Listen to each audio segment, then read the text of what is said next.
Virtual Racing School was developed to provide support to the next generation of sim racers.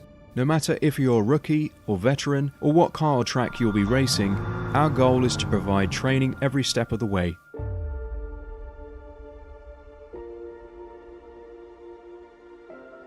We found that iRacing can be quite difficult without proper training.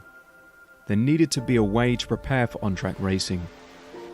With VRS, you can literally learn from the best sim racers in the world, including 4-time NASCAR iRacing World Champion Ray Alfala. And Ray Alfala is a 4-time champion of the NASCAR Pekin Freeze iRacing Series. 3-time iRacing Grand Prix World Champion Martin Kroenke. Martin Kroenke becomes a 3-time world champion.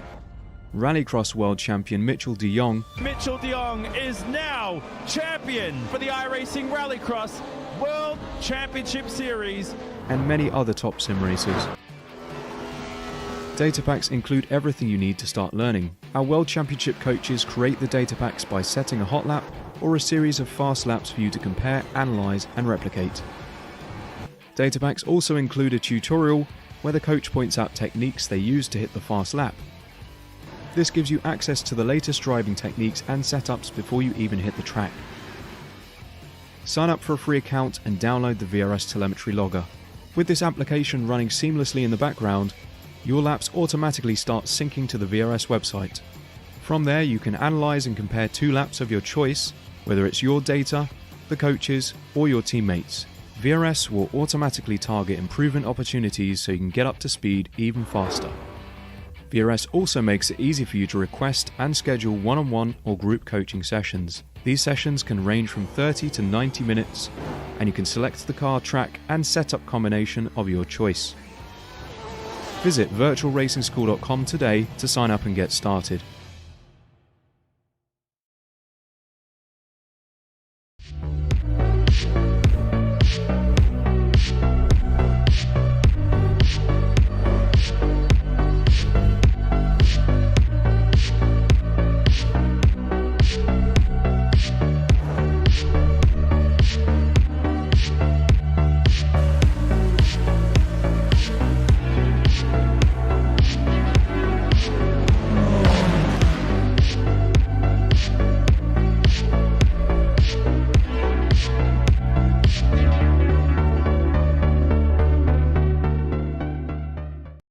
Ricmotech, high-performance sim racing equipment. There's only one place to go, Ricmotech.com.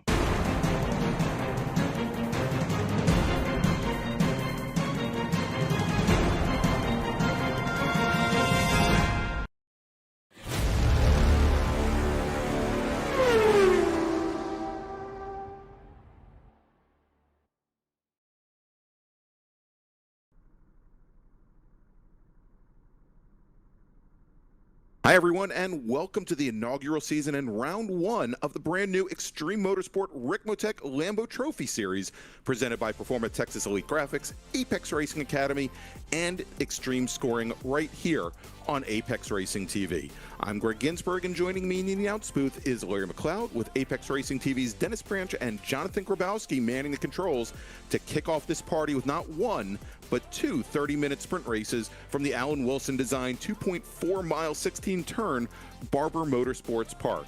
Well, we'll go hunting for giant spiders at Barber in just a few minutes, but first I want to bring in Larry, and we're going to give you the lowdown on the LTS, the Lambo Trophy Series. Larry, welcome, and how are you doing this evening? I'm doing great, Greg. I'm so looking forward to this brand new series. We get to kick it off right here on another Monday night in the Ricmotech series, but it's an all-new series, this Lamborghini Trophy Series. We've got a couple of new entries. We've got a new, essentially, it's all spec. The setups are given out. The drivers don't have to go and worry about developing one. All they have to do is just shut up and drive, as they say. And I'm looking forward to that. Really get to see who the cream of the crop is that rises to the top and is able to take some wins down here in both of our races tonight. Yeah, that's right, Larry. So the series, as you can pretty much tell from the name, it's going to be based on the Lamborghini Huracan GT3 Evo, the 5.2-liter naturally aspirated V10. These are rear-wheel drive cars, and as you mentioned, these are fixed setups. All the drivers are given the same setups, and we are going to a little bit unlike some of the other Ricmotech series that Larry and I are involved in. We're going to have 30-minute sprints each and every week. So, of course, we're starting off here at Barber Motorsports Park. Let's go, and very quickly, let's take a look, Larry, at some of the different tracks that we're going to be racing at every 3 weeks here in the LTS. Of course, we start off at Barber. We're going to go to Watkins Glen. We're going to go to Road America at Canadian Tire Motorsports Park, Mossport. These are all tracks that really are going to fit the high-powered Lamborghinis very, very well. We're going to be going to Virginia International Raceway come November, then Sebring, and then we go to pretty much all American tracks, iconic American tracks for this 7-round series, except for the finale, where we head to Italy, where we go to the Autodromo Internazionale Enzo Dino Ferrari, Imola. And it is going to be a great season, I think, here, Larry, as we really break some new ground here in the Ricmotech Lamborghini Trophy Series. It should be a great, great time. So without further ado, first off, let's give you a quick rundown of the format for tonight. We mentioned the 2 30-minute sprint races. Essentially what we're going to do, we're going to have the racers go out. They're going to have, much as you see in the other Ricmotech series, a 15-minute qualifying session where these drivers are going to be out on track all by themselves. They will have up to 4 laps to set a time and set the grid for race number 1. And once that race is finished, what we're going to then do to set up for race number 2 is we're going to invert the grid for our top 10 drivers. And then they will go out and they will race again for another 30 minutes. And each race is a points carrying race. And obviously, they're going to want to come home with the biggest points haul after 2 races tonight. And each and every outing, each and every round of the LTS is a dual race event. So, Larry, without further ado, why don't we turn things over? This is always one of my favorite things in the different Ricmotech series. It's the track guide presented by Kevin Ford. Welcome, everyone, to Barber Motorsports Park, located here in beautiful Birmingham, Alabama. Great to have you with us as we provide you your track guide today around this 2.38-mile road course. Well, this place is like a roller coaster, and it is anything but flat. So strap in and hold on as we begin your track guide here at Barber Motorsports Park and head down towards Turn 1, a very fast entry and a very tricky one. It is a drop-off to the left here, right down into the center of the apex. Very careful not to track out too wide on exit as we set up our entry to Turn 2, ultimately down into Turn 3. We'll get some early rotation, get a good exit off of 3, and head up the hill through Turn 4. This will take us to the hairpin here. Turn 5, heavy brake zone again, downhill once again, trying to get that car to slow down for these corners. Very difficult entries. Out of the hairpin now, up the hill through Turn 6. This will take us down to what's known as the corkscrew. Down through the gears here, we'll set up a good straight entry right in here, down tight to the right to get that exit out of 9. Back up through the gears. We'll head now to turns 10 and 11. This is a little switchback, kind of an S curve here on the backstretch. Easy on the throttle and easy on the curbs. Very easy to get loose coming off of that corner. Down into 12 and 13 now. This is an interesting complex. Down to the left, back up to the right, roll off the brake, come back to throttle over the crest. Down now into 14, and then ultimately set up a wide entry into Turn 15 to get that good launch up into 16, which brings us right back out onto the front straightaway. And that'll take you back down to that crazy Turn 1 entry. There you go. There's your track guide for Barber Motorsports Park. Thank you so much for being with us.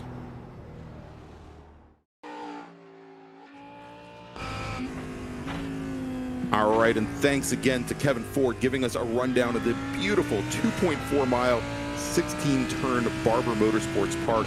And Larry, as we have our drivers now heading out for their 15-minute qualifying session, a couple quick notes, and we'll talk a little bit about racing at Barber in particular. First off, as you watch now, as we have, I believe, Chris Thorman making his way around the track, you'll notice it should make things very, very easy. You'll also be able to pick out every time I screw up here in the commentary booth. It's a drinking game. How many times has Greg called the wrong car? Exactly, because we've got the drivers' names right on the sides of the car. Now, also, much like the Classic Sprint Series, the Ricmotech Classic Sprint Series, we do have two different classes. We've got the Pro Class and we have the Open Class. You'll be able to tell the two apart. The Pro Class drivers, they will have the black mirrors on their cars, and I believe the black windshield banner. And then the Open Class, they will have the red mirrors, and they will have the red banner as well. So that's how you check them out, and how you differentiate between them when they're on track. And good luck to you all. You'll probably do a better job of it than I do. So yeah, Larry, well, the other key to that, the reason why we have that, for those that maybe kind of new or have seen that in our NX5 series and now kind of wonder why they have that. There's no difference with the cars. They're all running. In fact, we are fixed setups here tonight. Apex Racing Academy bringing us those setups. So everyone's got the same setup car. The difference is those drivers that have been competing for a long time, veterans, and at the top of the, they're always at the pointy end of the field, they're going to be in the Pro Class. Those that maybe are just getting into the series, getting a feel for this, don't have time to sit at their sim rig for 60 hours a week, they're going to be in the Open Class, and a bit more of a fair fight for those folks that don't put in the same hours as the pros do. So it's kind of interesting to be able to watch that play out. And occasionally, as seasons go on, you'll see folks running in the Open Class and eventually maybe meander their way into the Pro Class too. So we'll get to watch them both progress on this field tonight. Exactly. All right, so Larry, let's talk a little bit about Barber. This is a track, I was talking about how on the schedule coming up in the LTS, we've got these tracks that should be so amenable to these Lamborghini Huracan GT3 Evos like the Glen and Road America and CTMP. But and then we have Barber. Barber's a bit of an anomaly, and interesting place for us to start off the season because it is tight. There are many places where it is, compared or people say that it's almost a one-lane track. Lots of elevation change, and your hands are just constantly moving here, and it's a lot of power in these Huracans that these drivers are going to have to, they're going to have to hold back, I think, a little bit. And it should make for some very interesting racing, though, here. Well, I would say any of these drivers who think they have a shot to win this inaugural championship tonight might be a round where you just want to survive. You don't want to be dead last in both races and wreck yourself out. You want to come through and get some good, solid points. You don't necessarily have to win this round. Every driver does that. You look at a series with 7-8 events or so. In this case, we got 7. You always look at circle those ones and go, I really want to do well at that. Or maybe your track is going to be Mosport. Maybe your track is going to be Sebring. But maybe your track is not Barber, or maybe this is your track and this is the one you really wanted to lock in on. But I suspect a lot of drivers look at this track and go, man, with all of this one-lane activities, you say, some crazy elevation changes, this mid-engine car, it's not the most difficult to drive, but still a lot of torque, a lot of horsepower, easily can find yourselves in a compromising position. Tonight might be an opportunity for some of these drivers who think they can win the championship to just kind of salvage some points.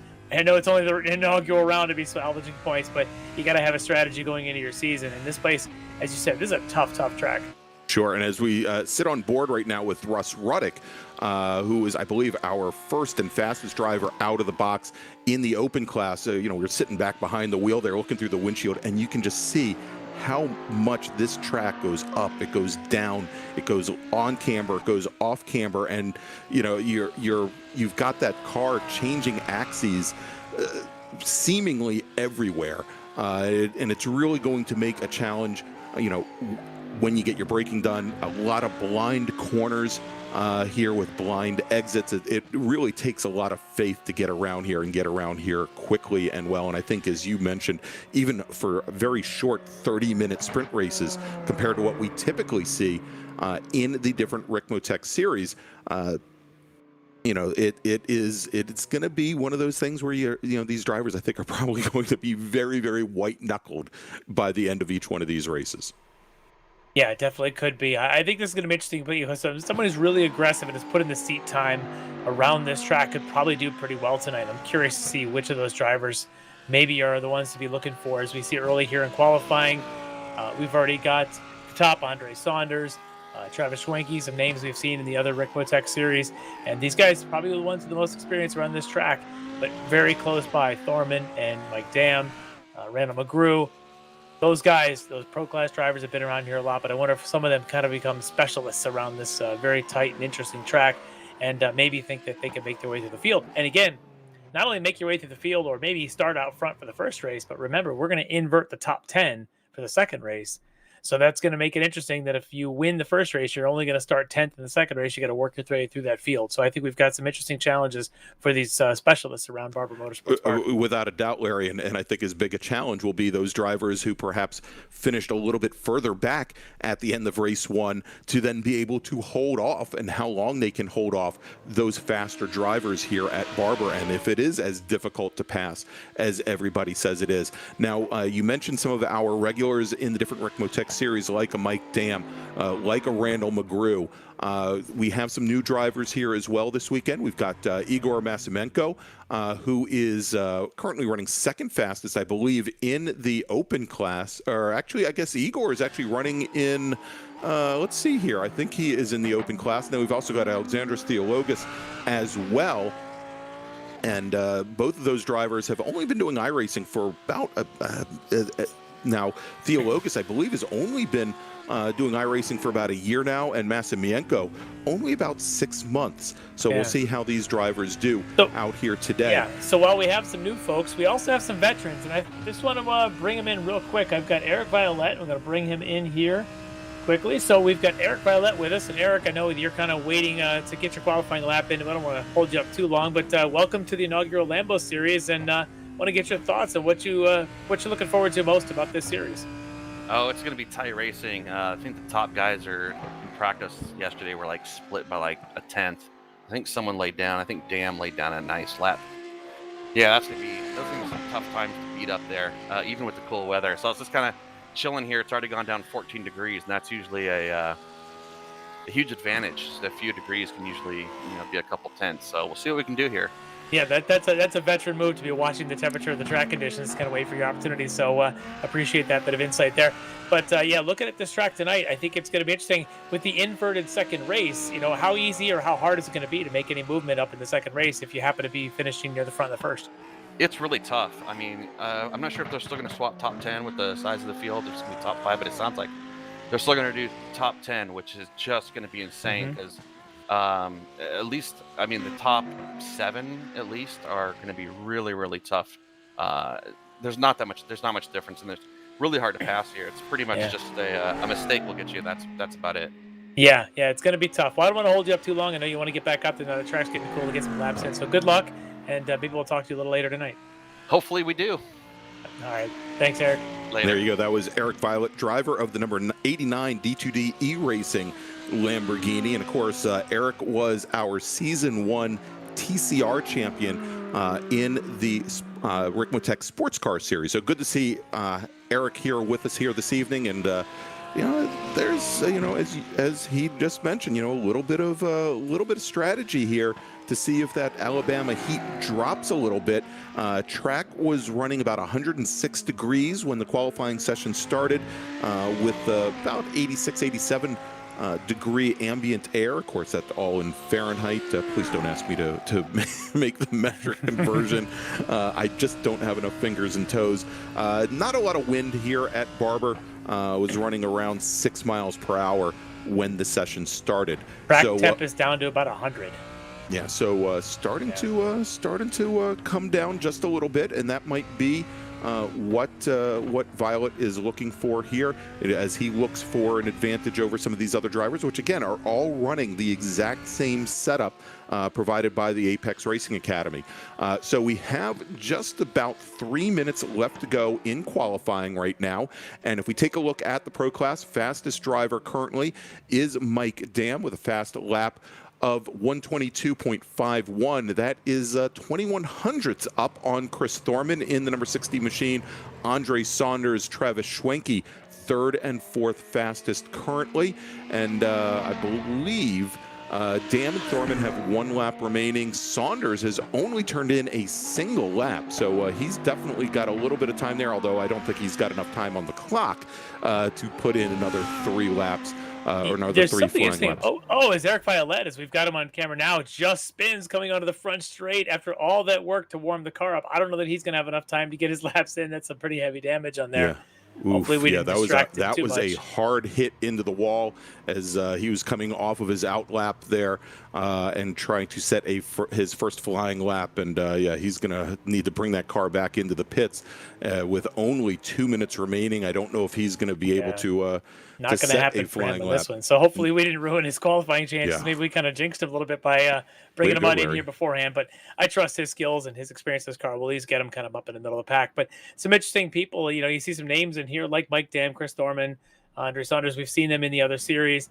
John Allen, he jumped in here late and he's got himself qualified. He's one of those, if he didn't quite have a lot of time in the car to practice this setup, he might be one who could move along quickly as the race develops and get some more seat time under his belt. He did, if those who watch the Ricmotech series know, in the World Challenge series, where you've got GT3s running, John Allen was in a Lamborghini in a GT3 in that series. So he's certainly not new to the car.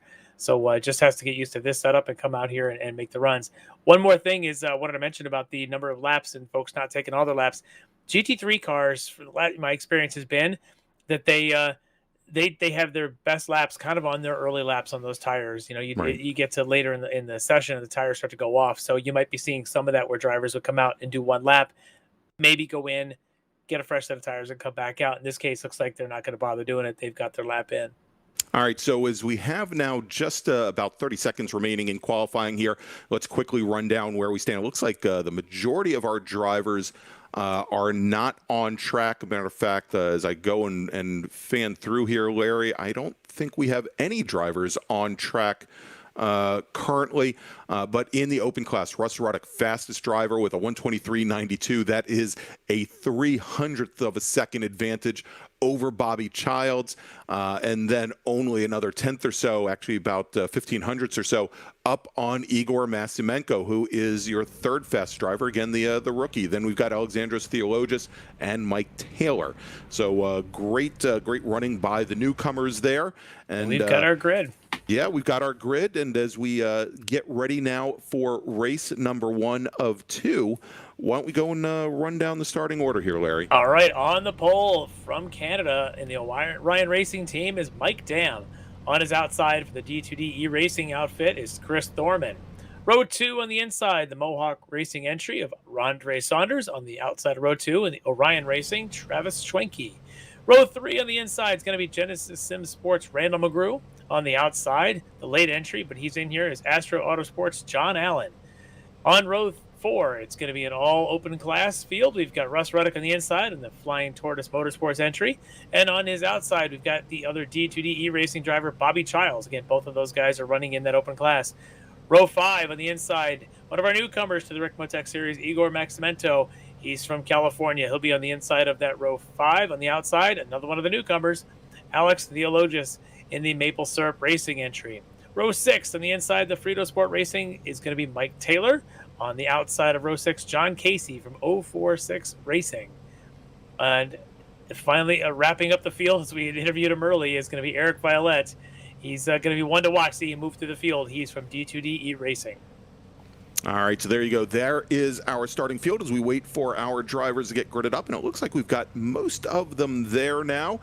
We will have just a single start, and Larry, the way things work here for the start, we do have a start zone, which essentially comes out of that starting zone starts just past the exit of the final corner here at Barber, coming out of turn 16 onto the front straight, and it is basically up to the pole sitter. Once they start to accelerate, the starter or the stewards will give the announcement that the race has started, that there is a green flag and racing is underway.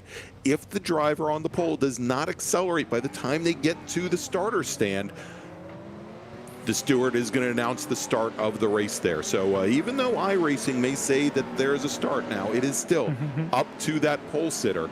And we've seen in some of the other Ricmotech series where the outside pole sitters maybe tried to game things just a little bit. We'll see how things things play out in the start. And this is here. where the newcomers to the series that don't have practice in doing these types of rolling starts here in Ricmotech, but they're used to doing perhaps the public racing and iRacing platform. Those starts, which essentially is the starter goes when he wants to go, and the field can pass as soon as there's a green light. But here in Ricmotech, they're very key on making sure the drivers understand it's not the green light that you see in front of you. It's based on the stewards saying green, or when they reach that start zone, very clearly defined. So the newcomers have maybe a little bit of a disadvantage here in this first round, but they're going to get 2 chances at it tonight. So by the end of the night, they'll all be veterans. Exactly. All right, and as you follow the cars around here on their pace lap, there's one car that does not look like all the others, Larry, and we can see him weaving in and out there with the pink front fenders there. That is John Allen. John, again, a veteran of a number of the different Ricmotech series. He signed up for this series just about 15 minutes before our broadcast time and didn't have the opportunity to get the paint together. But along those lines, wanted to mention, for those of you at home, if you've got iRacing experience and you want to join us here in the Lambo Trophy Series, we are still accepting applications. All you have to do is go to extrememotorsports99.com, click on over to the Lambo Trophy Series, and there'll be a nice big button there to click to submit your applications. As long as you apply by August 22nd, that's Sunday, August 22nd, right before our next round, you can definitely be on track with these drivers here, as we've got the pace car now bringing the field around. Just a few more corners to go here at Barber down in Birmingham, or just outside of Birmingham, Alabama, for the start of our first 30-minute sprint race. We've got on the pole Mike Dam with Chris Thorman side by side, as you see there, and some great views tonight from Jonathan Grabowski and also Dennis Branch. I want to thank them and all the great tech people behind the scenes at Apex Racing TV bringing you the coverage tonight. All right, as they come around that last corner, here this left-hander onto the front straight. Again, they've got to wait for that start zone. Mike Dam, the leader, holds the field. And they are in the start zone now, Larry. And we see now jumping to the outside. There's John Allen. And we've got racing underway now as they make their way down into turn number 1. A left hand drops them down a hill almost as quickly. They go up through the carousel section here at Barber through turns 3 and 4. Make their way down that long sweeping downhill, and as you can see, raises right back up again. And as they make their run down to the hairpin, we should see that big giant spider here just a few moments as they make their way through the hairpin. Well, not from this camera angle here, as they then make their way back around and head towards the corkscrew over at turns 7, 8, and 9. Sitting in the lead right now is Mike Dam with Chris Thorman, then Andre Saunders, Travis Schwenke, John Allen. So no changes up at the front of the field there. Then we've got Randall McGrew, then Bobby Child sitting in the lead right now in the open class, with Russ Ruddock running second, Igor Masimenko and Alexandros Theologis, as they now make their way heading over towards 15 and 16, and they're going to be coming onto coming through the last section here through the tunnel at turn 13, back up and around another very wide sweeping bend, which brings them through turn 15, and they're going to be setting up for that very last corner. We've got side by side here, as you can see, Theologis trying to make his way around Masimenko, cannot get it done, and it looks like things are holding station here as the drivers come onto the front straight to complete lap number 1. So on that opening lap, John Allen was able to make up one position, got around Randall McGrew in those first couple of corners, but now we've got a wreck coming up on the outside there. That looks like Maximenko, our rookie, going off. They're coming out of, looks like coming out of the first corner. And let's take a look here. Theologis also just catch a little grass there on the exit of 4, but manages to keep it in line. Let's check this replay on Maximenko. As they go down under braking, going down into turn 1. And Maximenko, he just had the rear end, looks like stepped out on him just a little bit. And a good job there for Theologus to avoid him, as he was Yeah. just on that inside there, just a nose ahead, but able to avoid him as he spun across him in front of him. So that's a good job for him, as he's still running good here. Even had that moment just after that, probably still recovering from Asimenko going in front of him. He hit the grass there coming off of 4, but looks like he's in check now as the leader's out in front. Yeah, you can see there Mike Dam taking a very, very wide entry into that corner there, used all of the track and then about 10 feet of the grass as well, but manages to hold on, coming through turns 14 and 15, and he now makes his way onto the front straight to complete lap number 2.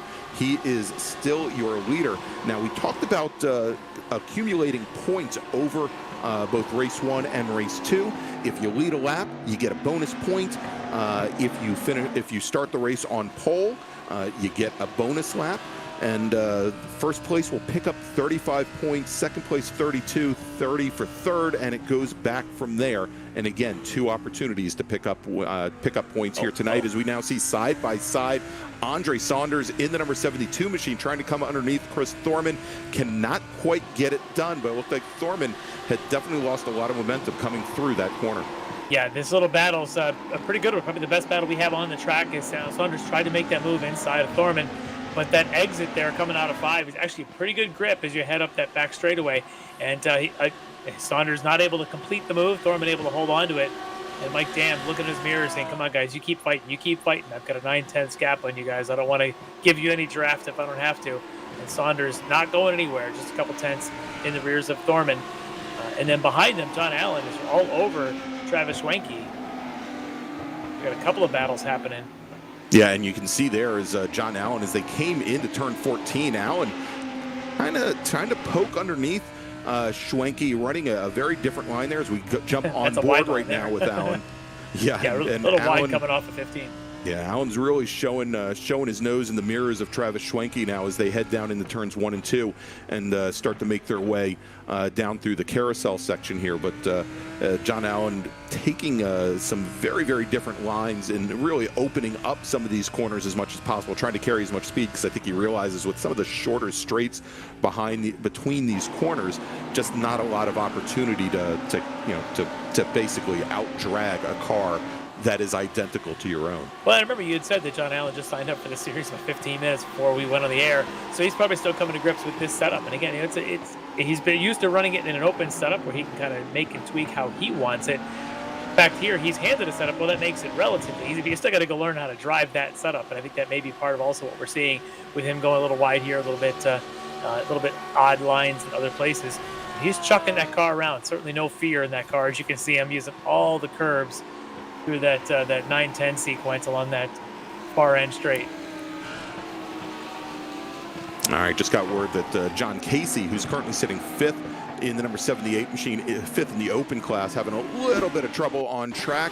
Looks like we're going to jump back over here and we'll take a look as he brought the car off track again. Nobody else out there with him. And there you go as he spins the car around. Looks like that was coming out of, believe that was coming out 10, yeah. Going into the S's there, but he does, manage to keep it off the wall. From the driver perspective, what I think that is, that's sort of that mid-corner, a little correction, I should say. Those little bleep moments where you kind of get into the corner, you realize you're going a little too quick, and rather than keeping your foot on it, you kind of get a little bit of a lift, and that's lift, low, oversteer, and around it went. Yeah, and with all the weight in the rear of the cars, those big, heavy V10 motors, you'll let out of the throttle, and I'm sure that is going to loosen things up very, very quickly for these drivers. And as we've already seen now, some of the open class drivers, at least, perhaps with not a lot of time behind the wheel of these cars, having to come to grips with some of the vagaries of their handling as we jump back over to that battle for third right now, both overall and in the pro class, with John Allen and Travis Schwenke. And you see there sitting right back behind Randall McGrew, starting to make his way as McGrew had lost that spot early on to John Allen on the opening lap. He's still kind of hanging in there as well. Allen, he's kind of well known as a Miata specialist, whether it's in real life or in sim racing. He's very good at a Miata. He is throwing this Lamborghini around like it's a mid-engine Miata.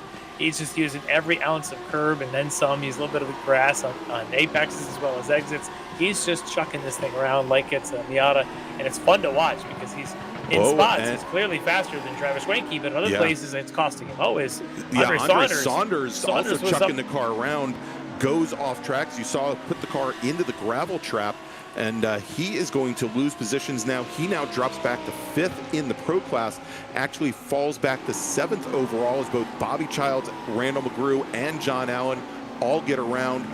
So that moves Schwenke up to 3rd, John Allen up to 4th now. Yeah, Saunders was in that battle with Chris Dorman there for a while. So this is unfortunate. That little bit of a mistake really hurts him to bring him back down that order. Takes him out of contention here for this first half of tonight's action to be up on the podium. So he's just got to get some work done here, salvage some positions, and maybe hope to get a little benefit from the inverting grid of the second race. So this will be interesting to see where he ends up starting the second race. But he's just glad he didn't hit anything with all that off that he had. Yes, yeah.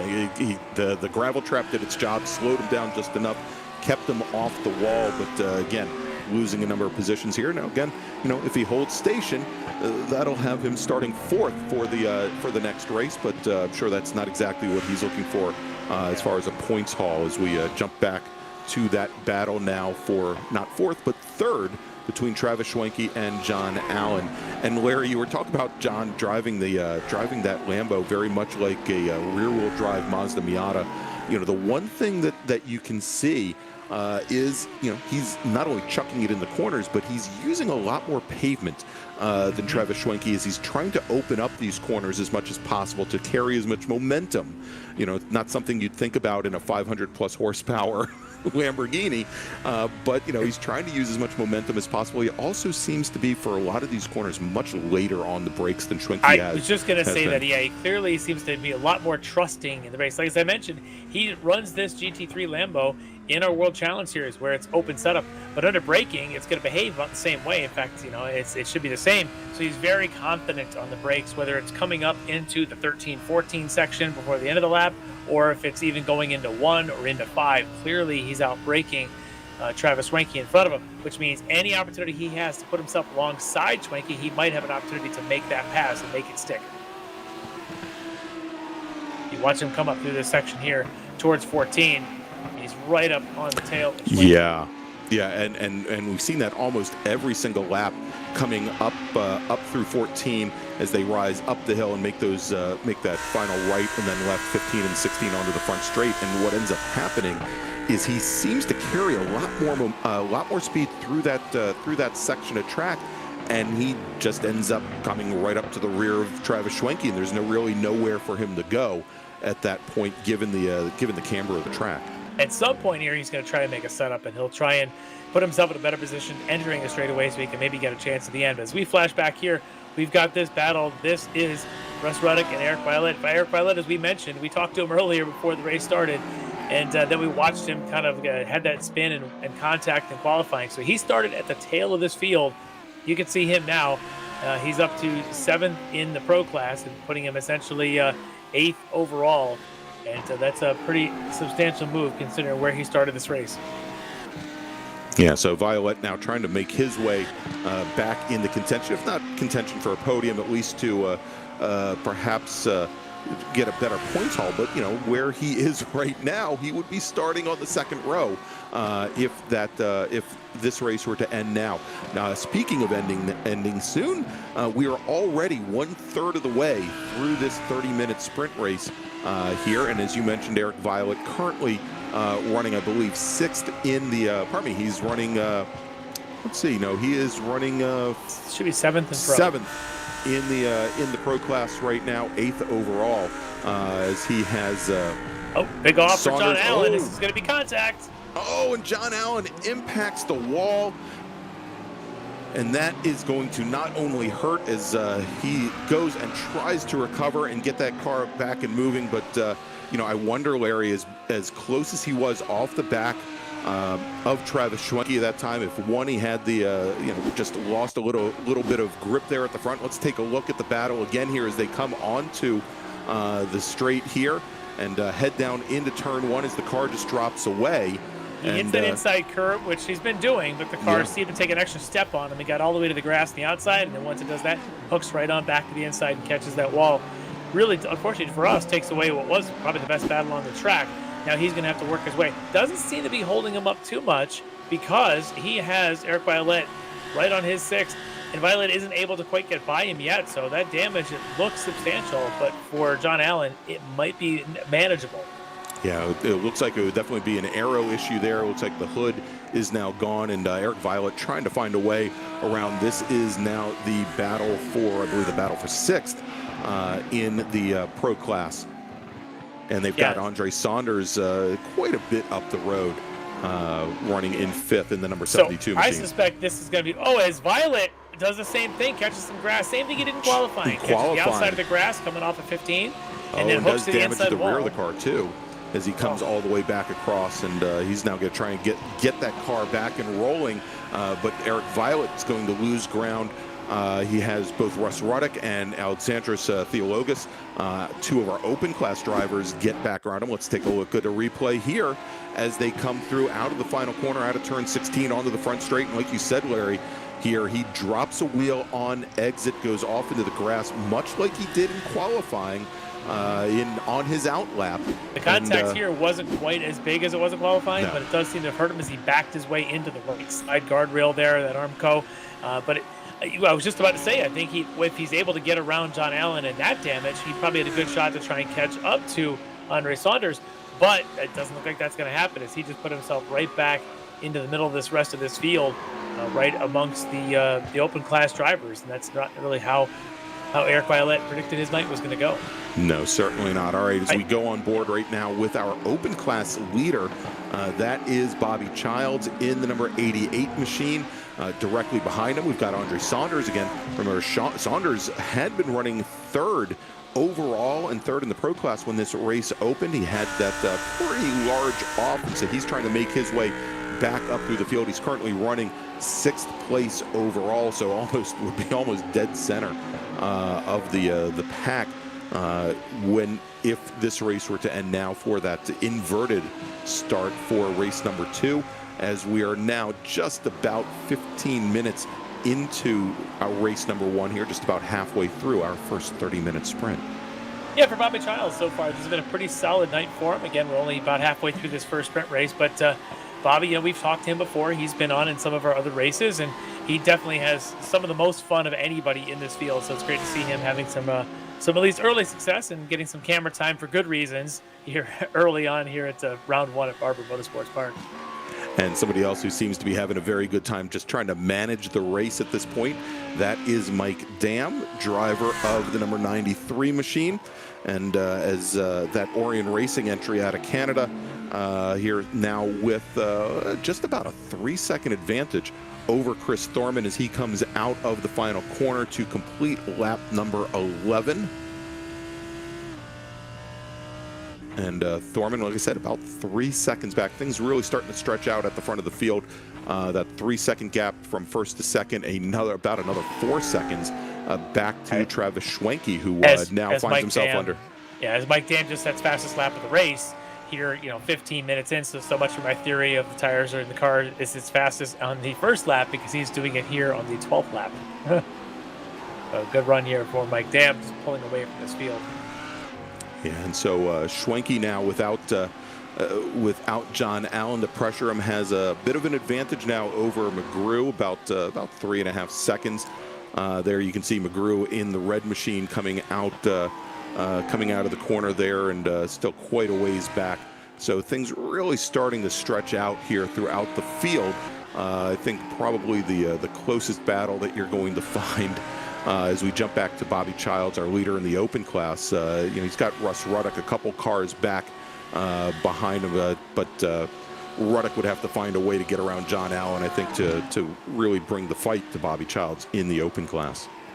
Yeah, and as I mentioned, in the onset, this is one of those rounds where if you have an opportunity to salvage points, you take that opportunity. You don't want to find yourself, as we've seen already with Andre Saunders and John Allen, and of course with Eric Violette, those unintentional mistakes, those unforced errors, so to speak, to use a tennis term, really tend to come back and bite you and ruin your chances of salvaging a good night. You look at what Bobby Childs doing right now, leading his class, and of course Mike Dam out in front, just flying along. Chris Thorman, another one, just doesn't seem to be worried about trying to catch Mike Dam. And now that he's got a couple seconds to Schwenke behind him, he might just be content to try and get maximum points here and try to get this podium finish here in this first round.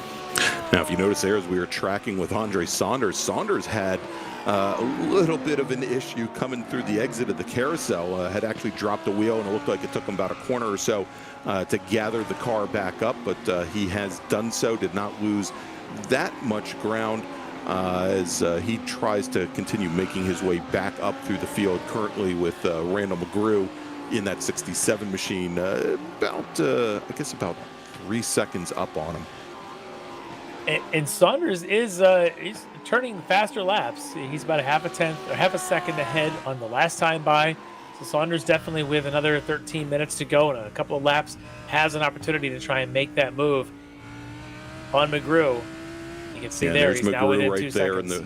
And there's McGrew in the red machine, and there right on the screen you can kind of see the breakdown here where Saunders has been a couple tenths faster almost every single lap, but as we saw in that battle between Schwenke and John Allen, getting up to the wing of the car ahead of you is one thing. Trying to find a way around here at Barber is certainly something else. Very, very difficult to find a way around a car. Not a lot of very heavy braking corners, very short straights, and a lot of, and again, a lot of elevation and camber changes from corner to corner. You mentioned about getting under the rear wing of the car in front of you. I think that actually might be one of the key points is these cars do lose a little bit of aero when you get up under behind something. Maybe not as bad as an LMP2 car, certainly not as bad as an open wheel would be, but there is a lot of aero still on these GT3s, just enough that it does change the handling of the car. And one common theme we've seen with both the John Allen off as well as the Eric Violette off, both of them happened when they were very closely following the car in front of them. Yes. They might be getting some of that dirty air, changing the way that car handles mid-corner. Now, apparently, Delara had worked quite a bit with Lamborghini to firm up the aero package for this car.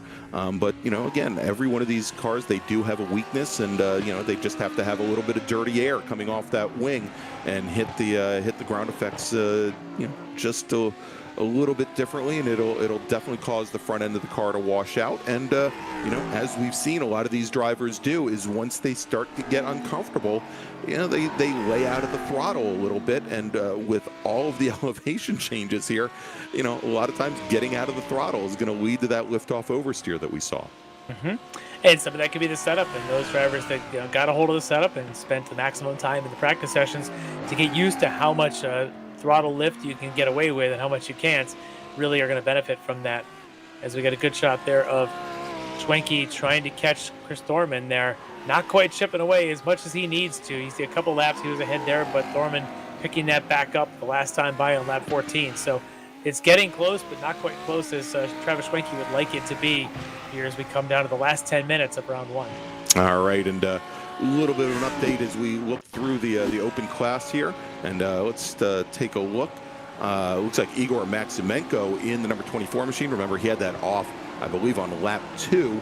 And here's a big change as Randall McGrew puts the car around. That is going to move Andre Saunders now up into fourth place, or probably into third place, as looks like Bobby Childs gets around as well. And it looked like I saw John Allen go by as well, so trying to make up some. So you got both Saunders and Allen, a couple of early offs, making up some ground. And Schwenke is off. A whole lot of grass happening here right now. Yeah, lots of cars having some issues there. So let's try and reset the field here, Larry, as we've got, as you mentioned, under 10 minutes remaining. We still have Mike Dam sitting at the front of the field. He's got about a 6-second advantage now over Thorman as we watch Travis Schwenke lose, and much like a lot of our other drivers in the pro class, losing the frunk. That one didn't look like he. I lost that the trunk there, the hood. But that one looked like he just caught a whole lot of that curve. Yeah. It just sent him wide, lost control of that car.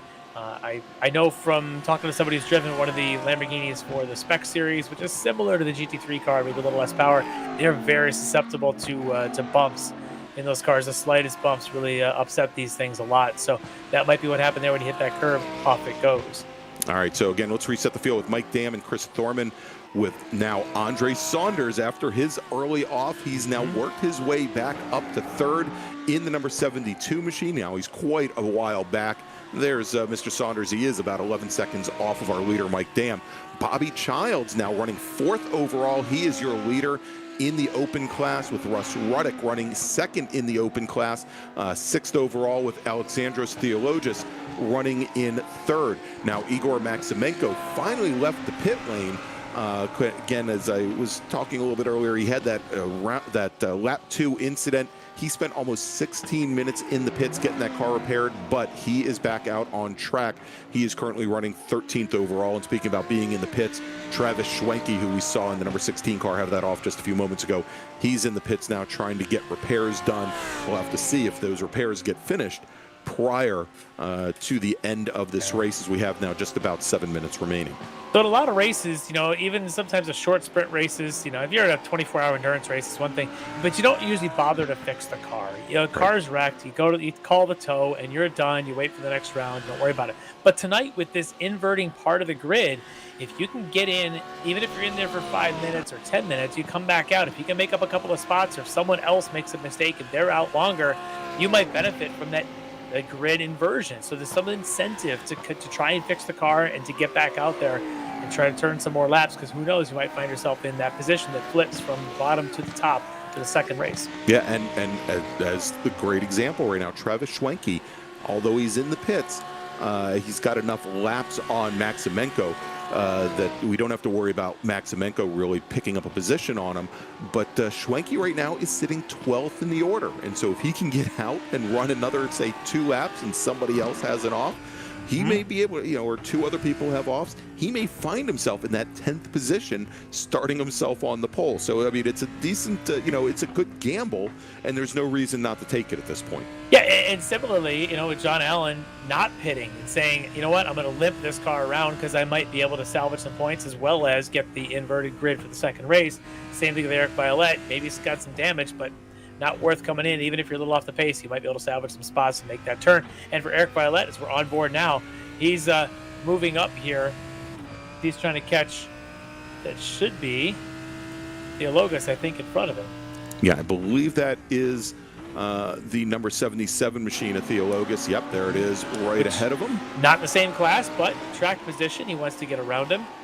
And we'll be interested to see. This is obviously our first heat race, our first round that we're announcing here. How does this inverted grid work? We assume it's going to be the full field. They'll take the top X, probably 10, and invert them.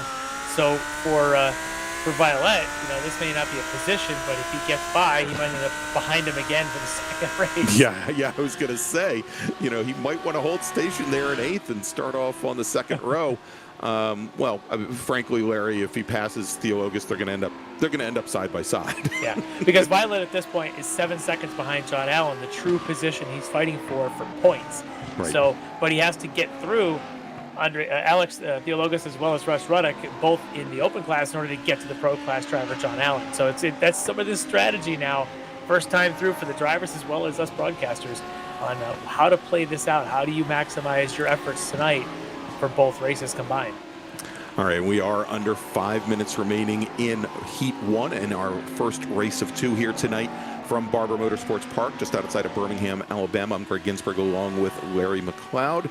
And here we go as we continue to follow Theologis. Theologis is running 3rd in the open class right now. So if he can, he had some issues early on as well. And if he can hold on there, it'll be a great first race for him. Again, Theologis only having run, I believe, for just a few, he just started with iRacing in 2021, February of this year. So good first outing for him. Absolutely. Yeah, it takes a while to get used to this sim and to get used to how this sim behaves. Not all sims are created equal.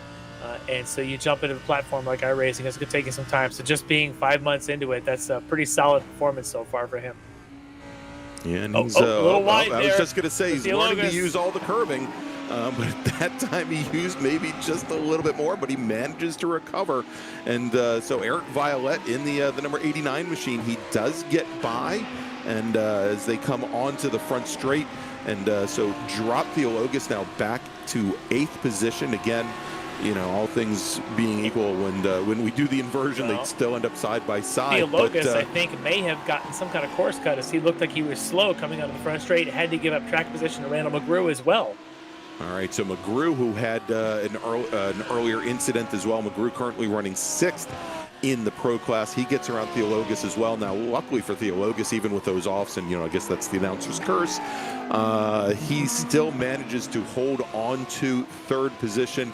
And at least for the moment, I believe he's got about a 20-plus second advantage over Mike Taylor in the number 66 machine. So Theologus just needs to be able to hold on for just a few minutes longer, as we have just a touch over 2 minutes remaining in this 30-minute sprint.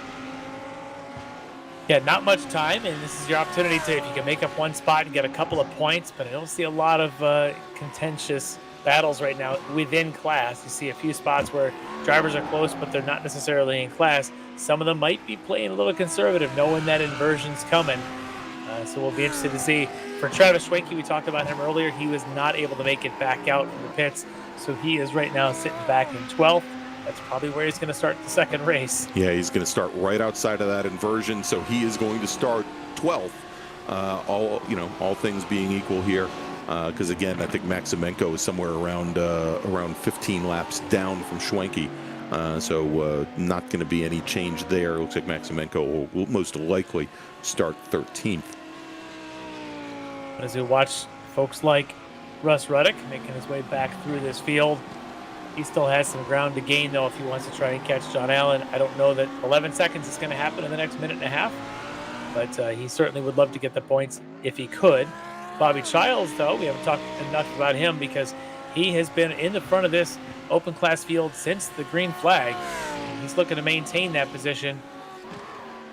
And if it's a 10-car flip, he'll find himself currently 4th overall. Could find himself, I guess that'd be 7th when we do the flip for the start of the second race. But for him, being in the lead of the open class, the most important thing, try to maximize open class points here in Heat 1 of round 1. All right, so we've got now just about 40 seconds left on the clock. Let's see if we can pick up where our leader, Mike Dam, is in the number 93 machine. And as we suspected, he's all by his lonesome. He's got about a 3.5 second advantage on the rest of the field as he comes down the back straight here, going down into the hairpin over by turn 5. So it looks like we should be on, I believe, the very last lap here, Larry.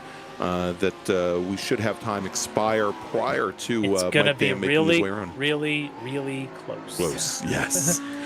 As he it comes on out now and starts to make his way up through the corkscrew. Actually, I don't think it's going to be all that close, Larry. Yep. Looks like this is going to be our last lap. I did take note here. John Allen back down there in 6th in the pro class, so he keeps bouncing around. We'll see where he ends up in that inversion. As your Heat 1 winner, leader, Mike Dam, trying to be that winner in round 1. And he comes onto the front straight, Larry, and our inaugural winner, at least for first race ever in the Lamborghini Trophy Series, Mike Dam, taking the win, margin of victory over Chris Thorman, 3.8 seconds. Andre Saunders works his way back up through the field. He is going to finish in 3rd as we go, and we take a look at a replay here as John Allen was trying to make his way back through the field. He puts the car around. He did that, I believe. He was running 6th overall. Looks like he's going to fall all the way back to 9th. As he limps that car home. And now we're on board with Bobby Childs. Bobby is our current leader in the open class, and he has only got a few more corners here left to go. And as long as he can hold on, should take his first win in the brand new Lamborghini Trophy Series. And actually, I'm showing that he's already taken the flag. So, Larry, let's go. We'll run things down here real quick. Dam, Thorman, Saunders. Your top three in the pro class. In the open class, Bobby Childs, Russ Ruddick, and then Alexandros Theologis will finish in third. Our drivers are going to have a couple-minute break as they get ready for the second of 2 sprint races tonight. But first, Larry, let's take a little commercial break. Thank all the great sponsors of our series here tonight. You have been watching Sprint Race 1 of the Extreme Motorsports Ricmotech Lambo Trophy Series, presented by Performa Texas Elite Graphics, Apex Racing Academy, and of course, Extreme Scoring here on Apex Racing TV. We'll be back in just a few moments with race number 2. Ricmotech high-performance sim racing equipment. Whether you're just looking to have fun, train for race day, or become a serious esports competitor, Ricmotech has you covered. Hundreds of name brand parts. Support from experts that love sim racing. Trusted by the pros. There's only one place to go, Ricmotech.com.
Ricmotech high-performance sim racing equipment. There's only one place to go, Ricmotech.com.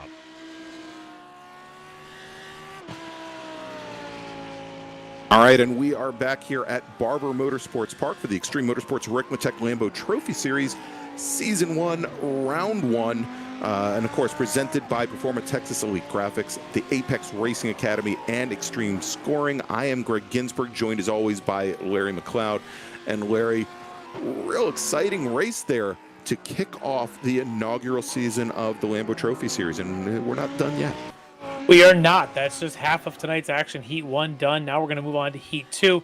And some interesting things there in Heat 1 that it came down to some drivers just trying to be over-aggressive and losing a little bit of control, taking themselves out. I think some of those drivers are going to learn from those mistakes, perhaps apply that here in Heat 2. One of those drivers we're on board with now is John Allen. He's actually going to start this race up in second. So, he didn't have the finish that he wanted, but here's an opportunity for redemption. That's what this inverted grid is really all about. It's that redemption. Apply your lessons learned and try to learn from those mistakes and go out and run another 30 minutes, hopefully mistake-free.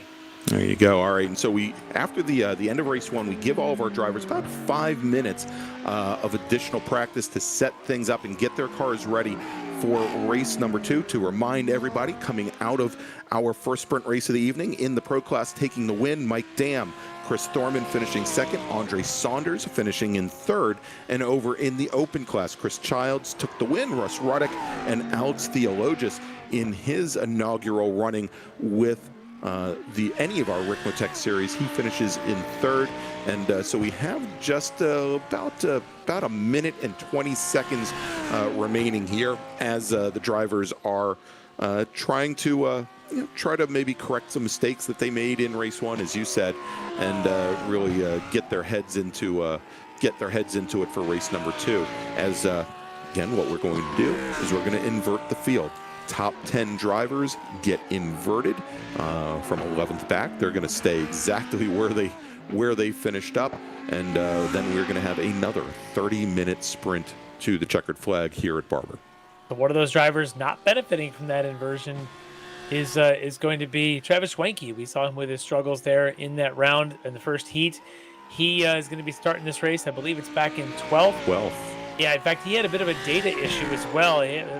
Sometimes the sim world It does shine a bit of an ugly face on sometimes, and too bad his connection had lost, but he has reconnected. So we're hoping to see Travis Schwenke here in the heat number 2 for tonight. Even though he's back in 12th, you never know. That first race, some of the drivers who had started low and moved their way up, Eric Violette started 14th, ended up 6th overall. So it is possible to make some moves, make up some ground, and Travis Schwenke's got some work ahead of him to do just that. Yeah, and so some of these drivers that had some issues, and and Eric Violette, especially after having theirs, I believe there's the Violette machine, the number 89 D2D iRacing machine, after he had some issues both in qualifying and then in the race as well. As you mentioned, it's going to work out well for him on the restart here. John Allen, and talk about stroke of luck. On that very last lap where John Allen spun the car out and lost, I believe, 3 positions. He's going to start on the front row today for race number 2. So it couldn't have been, I'm sure he didn't want to lose the points for race 1, but Larry, if it's going to happen. But, we saw him go off twice in that first 30-minute race. He's now got to, he's one of those, got to apply those lessons learned and not make those mistakes again. So opportunity is there. Can he seize that opportunity as we get gridded up for the second race, heat 2 of round 1? And looking at our grid, it's going to be, as these things will happen, it's going to be one of our open class drivers on the pole, Mike Taylor in the Frito Sport Racing on pole, lined up against, as we just talked about him, John Allen in the Astro Autosports entry. On the second row, he finished 3rd in the open class in the first round, Alex Theologus in the Maple Syrup Racing entry. He'll be alongside Randall McGrew in the Genesis SimSport Racing. On the third row, Eric Violette, we've been talking about him on the move. Made one mistake in that first race, but still got himself back up into the field. He'll start on the inside of row 3. He'll be alongside Russ Ruddick on his outside from that Flying Tortoise Motorsport entry. Row 4 is going to be Bobby Childs in D2D Racing. He's our first heat race winner there in the open class. He'll be lined up alongside Andre Saunders, who was moving his way back up after an early mistake and early off. So we'll see if he can make those kind of moves here in round 2.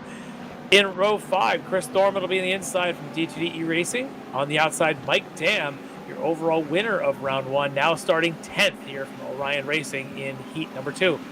On row 6 on the inside, John Casey in the 046 Racing entry. On the outside, we talked about him already. He's got some work in front of him. That's going to be Travis Schwenke. And then finally on the last row, Igor Maximenko out of California.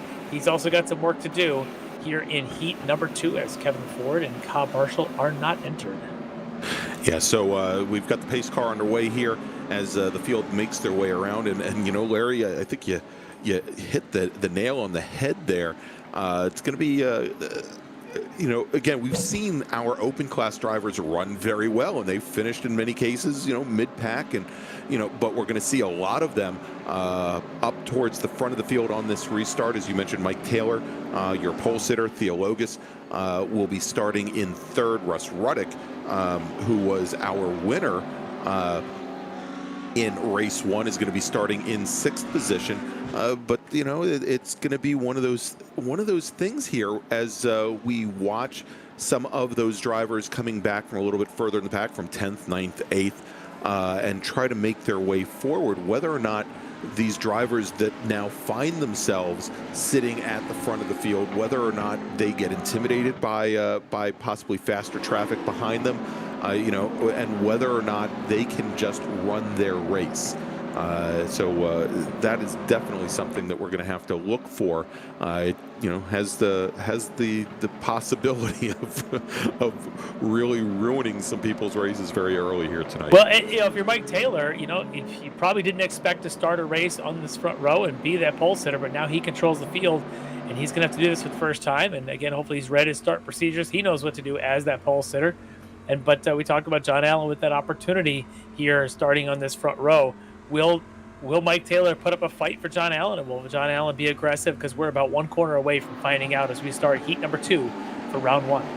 Yeah, and as John Allen, as they come onto the front straight here, Mike Taylor, your pole sitter, and it looks like Mike Taylor gets underway almost immediately. So things are underway now as they make their way down the fairly long front straight here at Barber. And Taylor, he is holding strong as he goes side by side with John Allen. Theologus spins behind him. Yeah, so Theologus, who finished third in race number 1, he's now going to fall all the way to the back of the field, succumbing to the pressure. But now it looks like also, I believe Taylor might have had some issues coming out of turn number 1. Let's take a look. Yeah, there is Taylor. Maybe we can go back and see a replay of what happened there here in just a few moments. But John Allen, he is now your leader. Randall McGrew moves up into second. Russ Ruddock, who took the win, or probably finished second in the open class, he is now sitting third overall, with Eric Violet now sitting in fourth. So now let's go take a look at that replay as John Allen and Taylor go side by side. And looks like Taylor, he just ran wide into the grass. I suspect Taylor probably hadn't done a lot of practice laps on that wide outside line, side by side with traffic there. And the experienced veteran John Allen, knowing what line to be on that inside, takes full advantage of it here at the opening lap here in heat number 2. But for Taylor, he's not out of it, right? Not a lot of contact there. The car should still be clean. He's now just got to go put his head down, turn some laps, and see how this turns out, as we watch Chris Thorman and Andre Saunders still tight here as we wind up the first lap of this second race. All right, as they head down on the back straight, Mike Taylor, our former pole sitter, he falls now back into 13th position. He is sitting now 5th in the open class, or I guess 6th in the open class, back behind Theologus here, as we're on board with our race 1 winner, Mike Dam. Dam currently sitting 8th overall. He's already made up 2 positions, having started in 10th, sitting right back behind Bobby Childs, who is our open class winner from race number 1. So the two winners now, nose to tail, and I'm sure going to try and work their way through the field together. Now, Larry, I think the big difference that we're seeing right now, we saw in race 1 where John Allen was tucked underneath the wing of Travis Schwenke for so many laps, and he just, wasn't able to keep the nose of the car underneath him. Here, but now John Allen, he's kind of in that same position as Mike Dam was at the start of race 1. He's got a little bit of breathing room over Randall McGrew. He's got about a little bit over a second there on the red number 67 machine. And if you can keep his head down, might have a good run here, as we are now taking a look at Andre Saunders and Eric Violet. I think that's the battle there. I think Saunders is getting impatient behind Violet. Violet's picking his spot to try and maybe make a move on the open class Russ Ruddock. But I don't think Saunders wants to wait, as there goes the move for Violet. Saunders is going to try and follow him through past Russ Ruddock. They're going to go side by side down into 1. Ruddock holding form.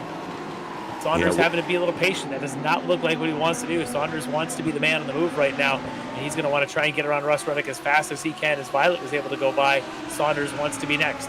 There he goes on the inside as they head down into 5. Yeah, you can see how much more speed both Violet and Saunders had coming out of those rather tight corners. Contact behind for Ruddock. Ruddock goes around. And I believe that was Thorman in the one of the 2 orange cars going around as well. So drop Ruddock back as he's trying to get that car back underway. He's now sitting back in 12th position. He's going to rejoin just ahead of Mike Taylor. Thorman, who we're on board with right now in, I believe, the first of the 2 again. Orange. Yeah, the Saunders goes off. He's maybe got a damaged car there. So Saunders had just gotten by that pack there with Russ Ruddock. He looked like he'd be in the clear. Let's take a replay of this as this whole pack goes in 2 by 2 here into turn 5. And there you've got Ruddock and Thorman, just a little touch on the inside of Ruddock. Such a small touch there. And then right behind we had Saunders, and I'm wondering if Saunders got tapped in the rear at the tail end just as that replay ended. I think it's just ahead of that, because he had just gotten by those guys. As we watch the replay now, Saunders coming up down here into these S's, and he just takes himself out. You can see he almost straight lines, and actually, that was that was almost the line that Saunders had taken in race 1. And headed to the gravel trap, but just carried a little bit more speed and impacted the wall there. So that is definitely an issue. But what that does also is that now moves Mike Dam, as we're on board and taking a look at Thorman, Childs, and Dam. That now moves Mike Dam up to 6th place overall. He's still running 5th in the pro class, but he's slowly inching his way forward. And he's not far behind Chris Thorman for class position. He's 2 spots back. He's got to get around Bobby Childs. Bobby Childs holding form pretty well here in his position. But what I'm really going to be watching for is Eric Violet on the move up there, just a couple seconds behind McGrew. We'll see if he can make up some ground and maybe make a push to John Allen as this race progresses. But we've got a couple of battles going on right now. In class or not in class, doesn't really matter. You got Mike Dam right behind him, Travis Schwenke, who we talked about started this race back in 12. Schwenke's already up to what looks like about 7th overall in this field, 6th in class. He's only a little bit behind Mike Dam, so he's there we go. trying to make up Bobby some Childs running a little wide, coming out of the final corner, coming out of turn 16. That is going to allow Mike Dam to get by. And so Schwenke and Childs come together in turn 1. Schwenke tried to make the move on the slowing Childs, unable to make it stick. There was contact. Kind of looked like one of those races as he then goes wide again in 2, touching the grass on the outside, now trying to stay out of the way. The other car tucks inside, but for Schwenke, kind of all going wrong. We were just bragging about how he had recovered from that bad position at the start. This is going to bring him back down a little further. As we've got a race control report of 60 and 95. That was the incident there. I believe that was the one involving. That was with Thorman and Ruddick. So here's Childs coming down onto the front straight as we watch this replay. He goes wide in the grass. One car gets by, and then you can see Schwenke coming up. Thinking he's got room. And that was a real late move. Very, very late there. Trying to come underneath Bobby Childs. I don't think Childs really knew. Childs probably could have anticipated that he was going to try and make the move, but he was so far back at that point. Just got the slightest of taps from the rear corner, set them both around. So now this puts Schwenke in with Russ Ruddick, as these two have each had their issues early on. Now they're just nose to tail. So this is going to be for position between these guys. No, this is not Ruddick running in the open and Schwenke running in pro. But Schwenke would like to make some moves through this field anyways. He's got Ruddick in front of him, and then Bobby Childs just a couple seconds there in front of Ruddick. And in a sweet change of events here, Larry, if I'm reading our timing and scoring system correctly, I believe Igor Maximenko has moved into the lead in the open class, with John Casey running in second. Of course, Casey had started off on the pole, had fallen back a number of positions. Then we got Bobby Childs and Russ Ruddick as well. So lots of changes there. Yeah, just so our viewer knows, Igor Maximenko is not marked as an open class driver for the ticker you see on the screen. So that's why we're letting you know that Casey actually is running second, even though right there it shows him in first. Igor Maximenko actually leading in that open class right now. So we'll keep you updated in case that changes and it doesn't show up there on that ticker board. All right, as we jump back on board with the number 93 machine of Mike Dam, that's the Orion Racing entry, our winner from race number 1, and Dam now sitting right back behind Chris Thorman in the number 60, the orange number 60 entry, and you can see things starting to tighten up there with Violet. That is the battle for third right now.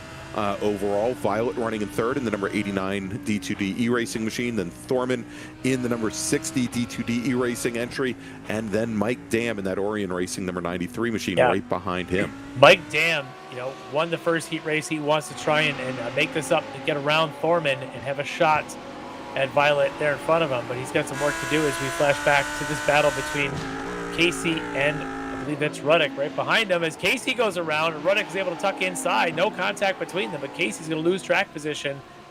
That turn 1, that dip, that elevation change in 1 is proving to be very challenging for these drivers. Yeah, you really need to, and we've seen that the drivers have had a little bit more luck actually off the apex and taking a wide set into that corner, but I think what's happening is they may be letting out of the throttle just slightly as they come down there, or maybe not getting back onto the throttle enough after their braking moment there, and the rear ends are just starting to walk around. They're having a little bit of issue there coming through the corner as we jump back now to the battle between Thorman and Dam, nose to tail, just a few car lengths off back of Violet.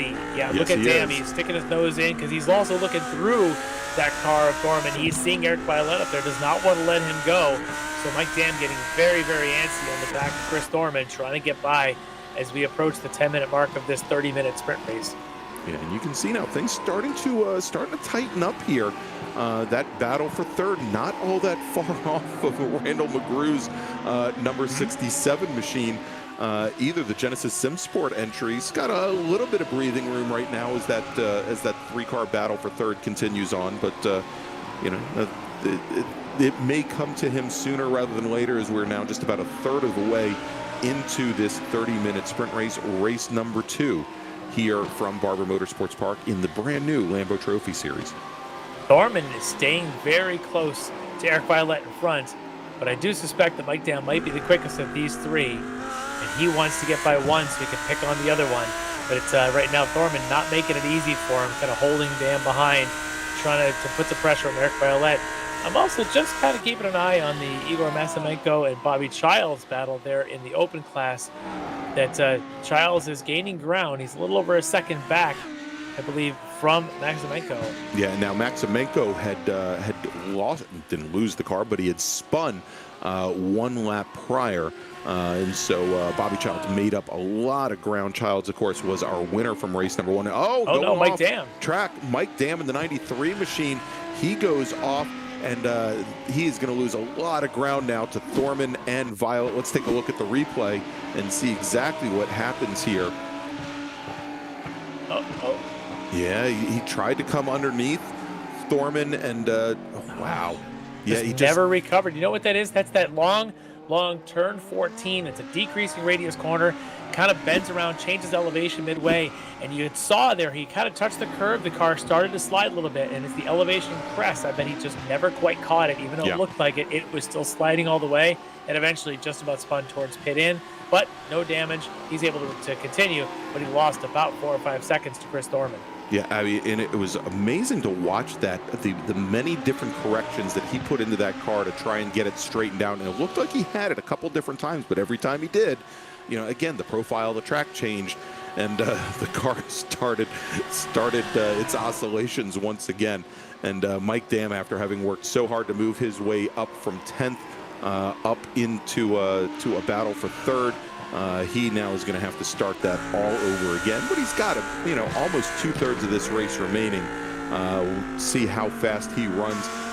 He did have the fastest lap of the race in race number 1, and he may be able to make up a little bit of ground, as I'm sure now Thorman is probably going to find it a little bit easier now to take the battle to Violet, now that he doesn't have to worry about Mike Dam sitting on a 6. Oh, sure, yeah. It's always easier to do that, to be able to put pressure on when you're not worried about behind. You were just talking about Mike Dam maybe making up ground, as he was the fastest car in the field in the first race, just set fastest lap of the race at a 1:22.5, which took about 7/10 away from Thorman and Violet in front of him. So it's not over yet for Mike Dam. He certainly has the pace to catch up.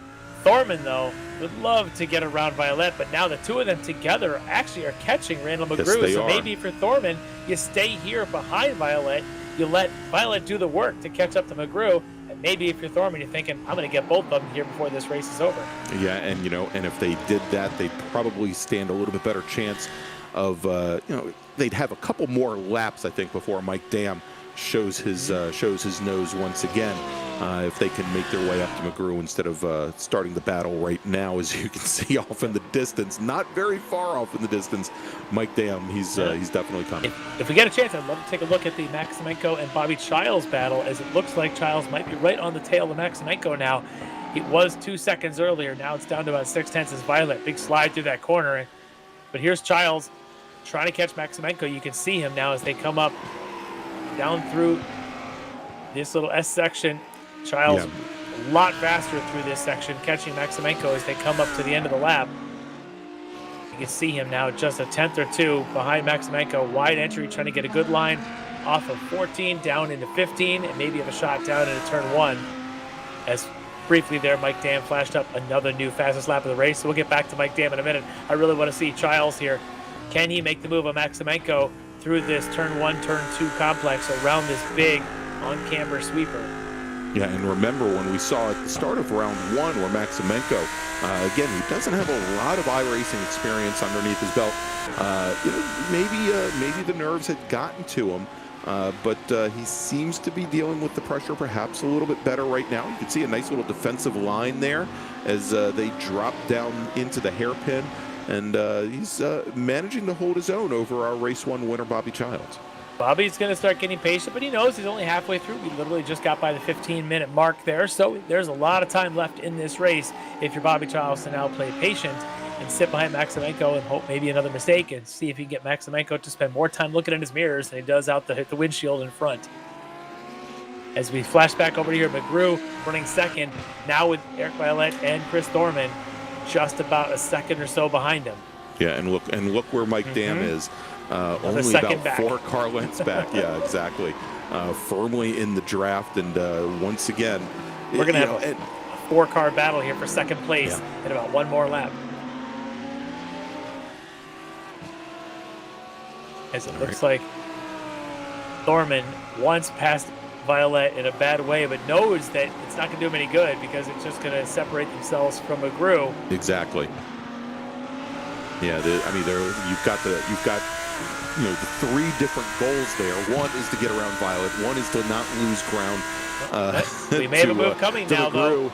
And then the other is to not let Mike Dam back into the game here. And I'm sure, as we can already see, that third one isn't. Letting Mike Dam back in is not a matter of if, but when. As Mike Dam is now underneath the rear tail end of Chris Thorman. Mike Dam looks like he's going to try and make, right back where he was about 3 laps ago, try and make some ground here on Thorman, as Thorman was trying to get aggressive with Violet, did not pay off, and all of a sudden was put him out of position, now trying to hold off everything he can do to keep Mike Dam behind him. And I think with another 13 minutes to go, that's a tall order with Mike Dam's pace. All right, as they come now through turn 16 onto the front straight, and you can certainly see pretty much everywhere that Mike Dam is faster than the 2 cars ahead of him. But again, not a lot that he can do with it unless he's willing to more or less push the car right underneath, right underneath Thorman going into some of these corners, in which case, that might give a bit of an advantage to Violet. But you also notice now that Mike Dam got back into the battle here. Both Violet and Thorman have started to lose a little bit of ground to Randall McGrew. That last time by, McGrew just ran his fastest lap of the race at a 1:23.21. That was almost 3 tenths faster than Violet and almost 4 tenths faster than Thorman. Yeah, and I think that's because Thorman's pressuring Violet. I think they're just a hair off their pace. And while Mike Dam is probably getting pretty antsy behind them. As Bobby Childs around Igor Maximenko to take the lead in that open class. There we go, and looks like they've got Russ Ruddick sitting 3rd currently in the open class, not all that far back. There he is, about 6 car lengths off of Maximenko, who is now running 2nd in the open class. So again, that swap there moves Bobby Childs back into the lead as he looks for the sweep this evening here at Barber. And then we've got this battle of John Casey, Mike Taylor. Taylor, if you remember, started this 2nd round here on the pole position, so he's had to do some work here to try and get back up here to try and catch John Casey. Both of these guys running in the open class. And both of these drivers had some unfortunate spins early on. Again, as you mentioned, Taylor from the lead, Casey a couple of laps after that. Let's take a look now. This is not going to be good. This is not good, as he manages to avoid damage, but does not avoid losing track position. Childs now is going to drop back to 3rd in this open class behind Ruddick and behind now the leader in the open class, Igor Maximenko.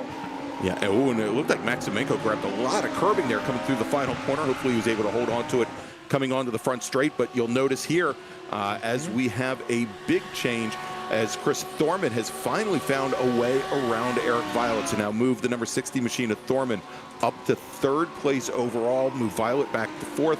Mike Dam sitting right back behind that number 89 machine, trying to find a way by as well. But for the moment, Chris Thorman has found his way onto the podium in the pro class. And Thorman's going to now set his sights on Randall McGrew, glad to see this battle waging behind him, that maybe these guys can slow themselves up. And Thorman hoping Mike Dam doesn't get around Violet, but Mike Dam is going to probably be making a move soon. You can see he's right under the tail of that Violet car. I was just going to say, Larry, as they were coming through the final corner there, and the speed that it looked like Mike Dam had carried out of there that I didn't think that battle was going to extend for more than 2 or 3 corners, but it looks like, at least for now, Eric Violet in the Violet machine, the number 89 machine, has managed to hold on to the position, but Mike Dam all over the back of that purple car as we go on the nose of our race 1 winner, Mike Dam. Mike Dam did everything he can to try and get later apexes and earlier on the gas to be able to get longer runs in the straightaways, and maybe by the end of it get up underneath the back of Violet. Not working, because Barber Motorsports Park does not have any really long straights. The front straight is probably the longest, and even the run from 10 all the way to 11 is pretty long, but you're entering it with speed and you're exiting with speed, so you're not really getting that speed differential and an opportunity to close any gaps. So for Mike Dam, he's just going to have to pressure and maybe hope that a little bit of mistake there for Violet at some point, that he could try and make the move, as we know that Foreman's already done. Mike Dam is just underneath the back of there trying to do what he can. Oh, and we've got it looks like a driver that just went off. Was that Russ Ruddick? It was, yes. Yeah, so Ruddick it looks like now. Yeah, he was up into second ahead of Bobby Childs. Now he's found himself a couple second and a half or so behind after that mistake. And here he is trying to pressure Maximenko for the lead in the class. Little bit of, maybe a touch of contact. Yes, there is a little bit of contact there between Maximenko and Ruddick. Yeah, so that now moves, and we'll have to see if the stewards have anything to say about that. And there's the note that incident is under review. So we'll see if Maximenko escapes without having to give up his position or a drive-by penalty there. We'll see. They're usually pretty good about making sure that anybody at fault does get some sort of penalty, but they also are pretty fair in saying sometimes there are racing incidents, as we have seen one earlier, that they decided to let go. So not everything's a penalty. We'll see what the stewards decide to do, as Maximenko now with Bobby Childs right back on him, and Ruddick didn't go very far. These three separated by a second. Yeah, he's had a very quick recovery there as that battle is back on as we follow the top 3 in the open class here, as we have just about 8 minutes remaining here in race number 2 from Barber Motorsports Park on the inaugural inaugural race outing for the new Ricmotech Lamborghini Trophy Series, presented by Performa Texas Elite Graphics, Apex Racing, and Extreme Scoring. We have an overall race leader that we've talked very little about since he took that lead on lap 1. Is John Allen just laying down laps, pretty consistency. His best laps at 22.7, his last laps at 22.9, just laying down laps, trying to hit marks and to not make the mistake at this point. As Mike Dam now maybe has an opportunity on Eric Violet, getting that run coming out of, it looks like 5. Yeah, just cannot get it done as he goes right in behind. And that, I believe, actually, Larry, was coming through the corkscrew over at 7, 8, and 9 here now as they make their way through the S's over at 10 and 11. But that might have been one of the best chances that Mike Dam had. Grabs a lot of curbing there, gets it back as they now go through the tunnel turn over at 13 as they make their way down towards those final corners. 14 up the hill towards 15 and 16. There's the pit entry, and we'll see if Dam can carry a little bit more speed through the final corner through turn 16 onto the front straight, and maybe he can get the pass done here. But as we said, these straightaways not very long here at Barber. No, they're definitely not. So if you're going to make a move, it's going to be one of those compound moves where you push somebody into a bad exit and maybe you have a shot to catch them at the end of the next straightaway. Not an easy task, but Mike Dam, the veteran here, trying to be able to make one of those moves stick. As time is running down now, 6 minutes remaining here in this 30-minute sprint from Barber Motorsports Park. And just saw for a moment there as Chris Thorman got all over the back of Randall McGrew. So that battle now starting to heat up again, as well as we now have side by side now Ruddick and is that Maximenko, who's now fallen all the way back into third.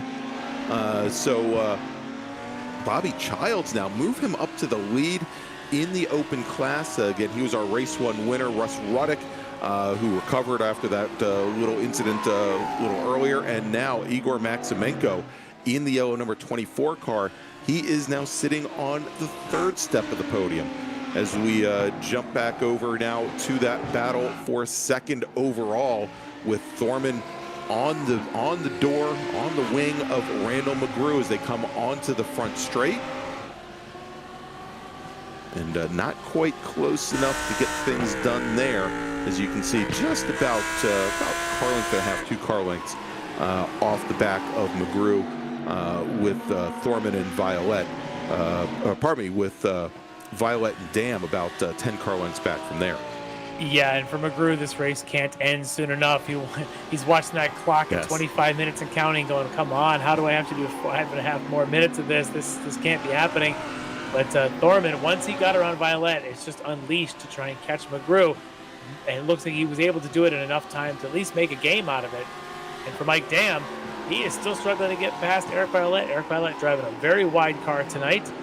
And Mike Dam just doing everything he can, just can't seem to get that run. And Violet doing all the right things, getting off the corners accurately to make it down the straightaway to withhold a challenge every single time. Yeah, and you can see that Mike Dam still experiencing some issues with the curbing here at Barber. For as much speed as he carries. Oh, and we have Chris Thorman. Yeah, we were just talking about him trying to catch up to McGrew, and now he goes and takes himself out. That's going to put him behind the battle of Violet and Dam. And that will move him back now to 5th, and we'll take a look at that in just a moment. But you saw all the tire smoke leading into that corner as it looked like Thorman had lost the rear of the car. And here we go. Let's take a look at the replay as the car gets light. He's right up on the edge of the curbing. And let's then take as they come into the left-hander. Yeah, going into turn 12.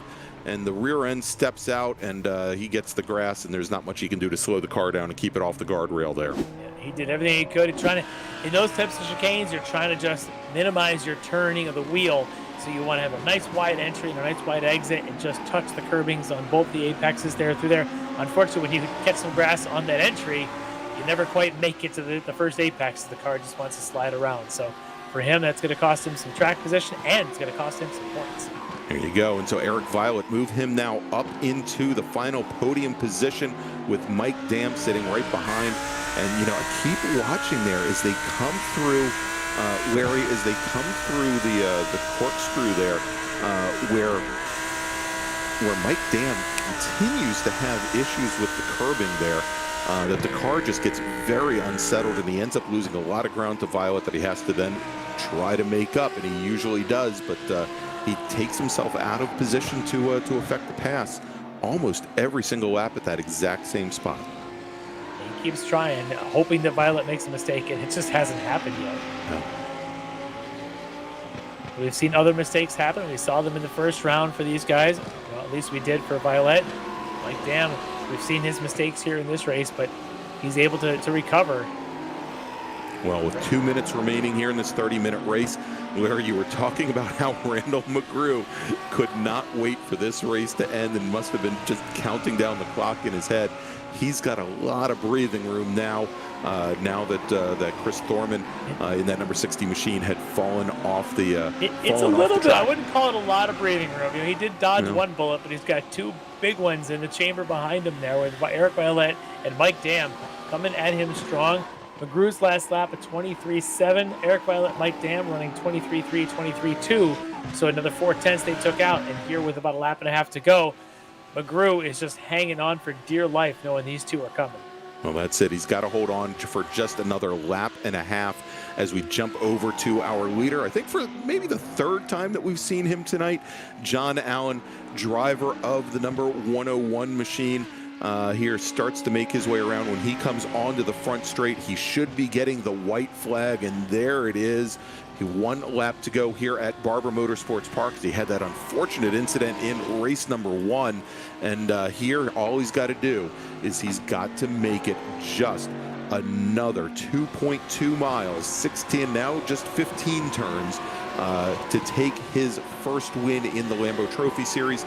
As we jump back over to that battle for 3rd now between Eric Violet and our race 1 winner Mike Dam, and Dam is still not making up any real ground on Violet there. It just seems like the same. Well, he's going to try and well, you can see Violet getting a little defensive. Very defensive positioning there for Eric Violet in the middle of the track, preventing anything coming on the inside and also giving himself just enough exit speed coming out of 5 that Mike Dam unable to make the move going into this always treacherous 7-8 complex down these little S's. And for John Allen, been smooth sailing in this race. Once he took over that lead early on from Mike Taylor, John Allen just kind of kept pulling away and pulling away, pulling away. And considering he didn't get any practice in before this whole round started, he's able to make use of all the laps he took tonight. And with 2 corners to go, he'll have a chance to secure a victory in heat number 2 of round 1 here at Barber Motorsports Park on the inaugural round of the Lamborghini Trophy Series. John Allen, your race 2 winner.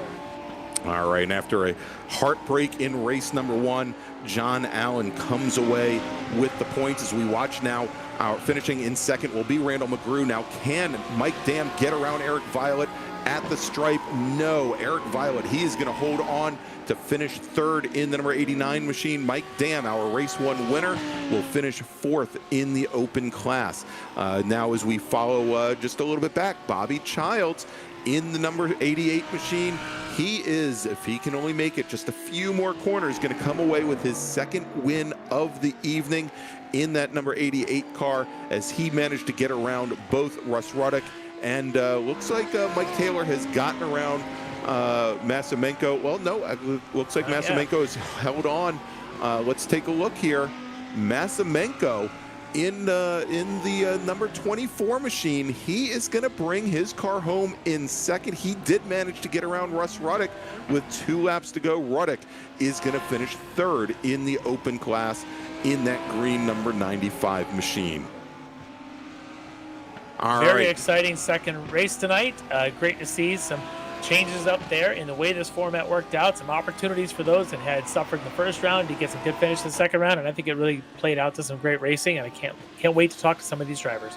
And Larry, you're going to have to hold on for just a few seconds because we're going to take another quick commercial break, and when we return, we will talk to our winners here in the feature race, race number 2 from Barber Motorsports Park. You have been watching the Lambo Trophy Series, the initial round of the Lambo Trophy Series, sponsored by Performance Texas Elite Graphics, Apex Racing Academy, and Extreme Scoring, right here on Apex Racing TV, and we'll be right back.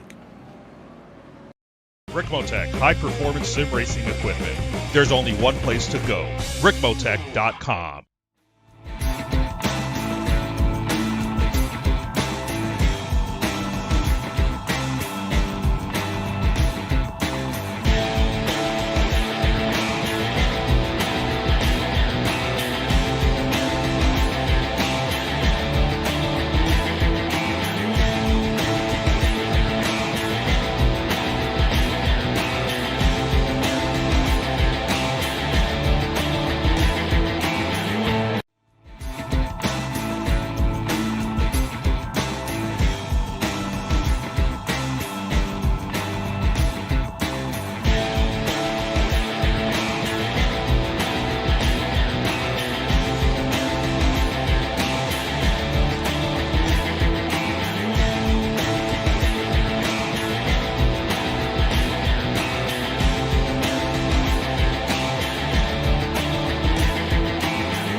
Ricmotech, high-performance sim racing equipment.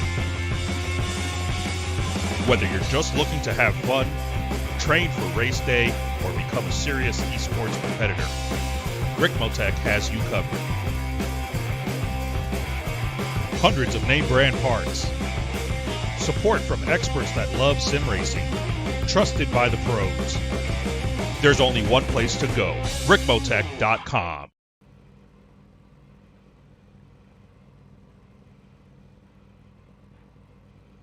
All right, and we're back here at Barber Motorsports Park with round 1, the first outing of the Lambo Trophy Series presented by Performance Texas Elite Graphics, Apex Racing Academy, and Extreme Scoring. I'm Greg Ginsburg along with Larry McLeod. Sitting there right on the screen, you've got our feature results from our second race. John Allen taking the win in the Pro Class. Randall McGrew finishing second. Eric Violet taking the last spot in the Pro Class podium. And in the Open Class with his second win of the evening, Bobby Childs.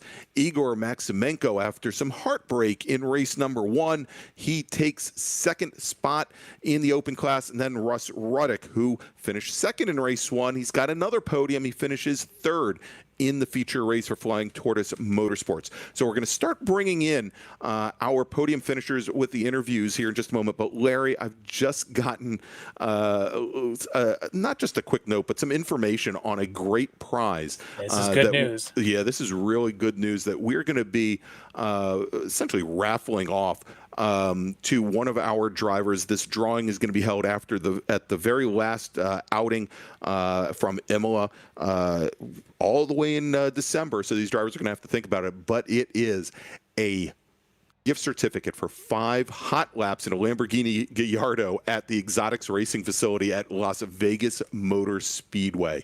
That's got almost a $299 gift certificate that covers driving and safety classroom instruction, the 2 discovery laps with a pro racing driver in a Porsche SUV, the 5 laps in that Lamborghini Gallardo, and it is going to be a great time for whoever wins that. Yep, that'll be an awesome prize to be given away. So, if you're in the series, if you're watching the series, you go, hey, I'd like that prize. Get signed up for this series and have an opportunity to do it. We'll talk more about it as the weeks go on, but it's pretty exciting to have that carrot out there for somebody in this series.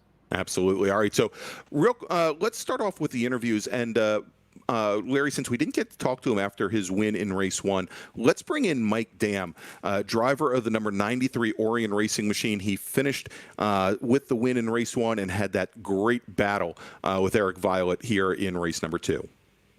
All right, so we've got Mike Dam, who had won our first heat race tonight and had some pretty exciting battles in the second race. So, Mike, let's start off with that first race win. You kind of pulled away from the field.